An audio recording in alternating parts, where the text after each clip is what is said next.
nos desenvolvendo, tem um determinado tempo, né, no período ali ainda infantil, que nós chamamos de poda neuronal, né? Então, tem alguns tipos de transtorno que, na verdade, por exemplo, o autismo é um dele, o autismo regresso, né? Que a gente fala, regressivo. Então, tem algum determinado momento que ele, à medida com que o ser humano vai sendo, né? Vai desenvolvendo, tem ali regressos de algumas habilidades. Por exemplo, no autismo, que é um dos transtornos que nós vamos falar daqui a pouco, né? Quais são eles?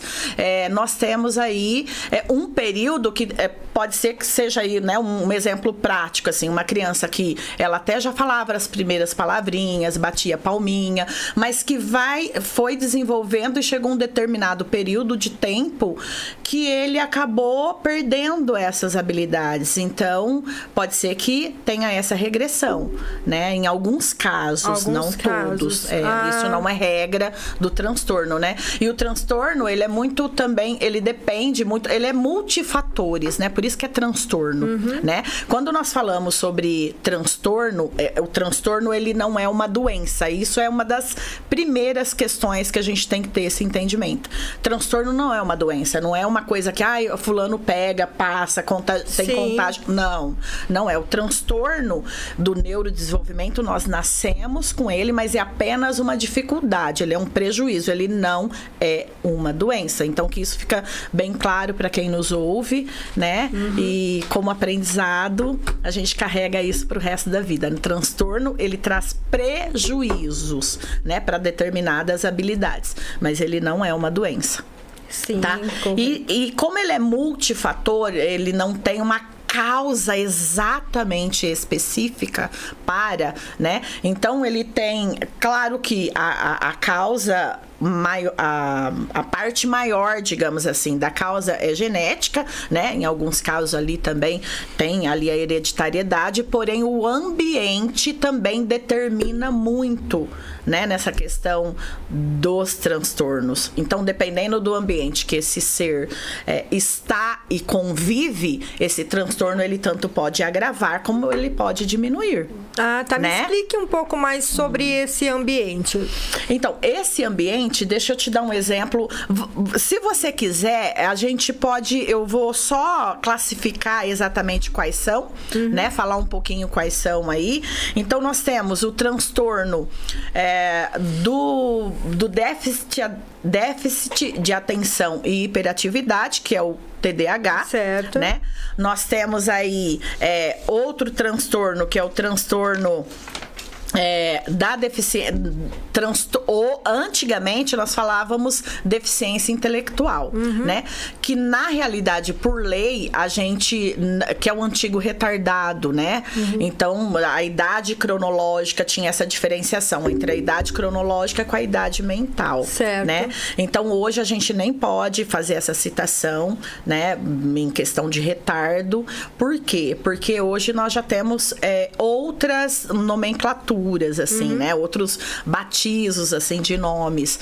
Porém, a deficiência intelectual também já ficou para trás. Por quê? Porque todos esses transtornos, e que aqui a gente está falando exatamente sobre aquilo que nós estudamos como evidências científicas, né? E se é científica, já comprovação para, né? Então, nós temos aí um manual, que é o DSM-5, né? Que você também conhece, que tem ali os critérios, as classificações, né, sobre cada um destes transtornos, né, para ser diagnosticado, para a gente falar exatamente, para ser classificado, olha, esses sintomas, sinais e sintomas faz parte de né, de determinado transtorno. Então, esses sinais e sintomas, esses critérios, nós nos baseamos exatamente através do que está ali já determinado, porque ciência é ciência, né? Então, hoje, por exemplo, nós temos o DSM-5, que classifica, que tem esses critérios, né? Que classifica aí o que faz parte do TDAH, o que faz parte do transtorno, né? Do autismo, o que faz parte dos transtornos motores. Então, nós temos ali esses critérios critérios pelo DSM-5, né?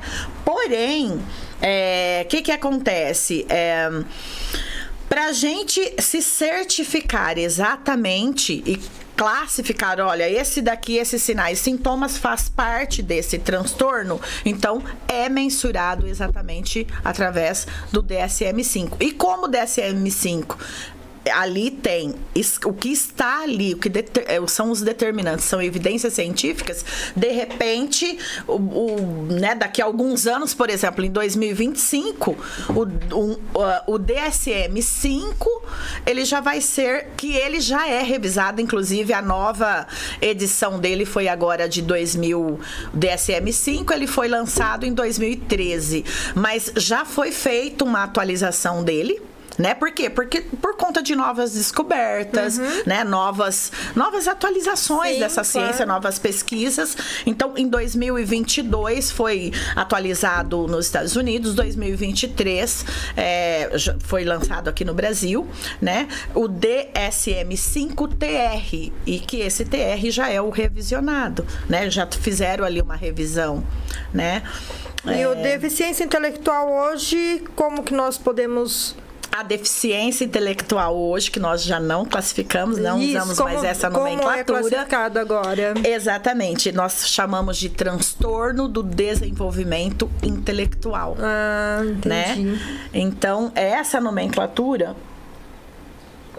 já está dentro do DSM-5, o TR, que já é o revisado, né? Agora de 2023, lançado no Brasil. Tá? Quando...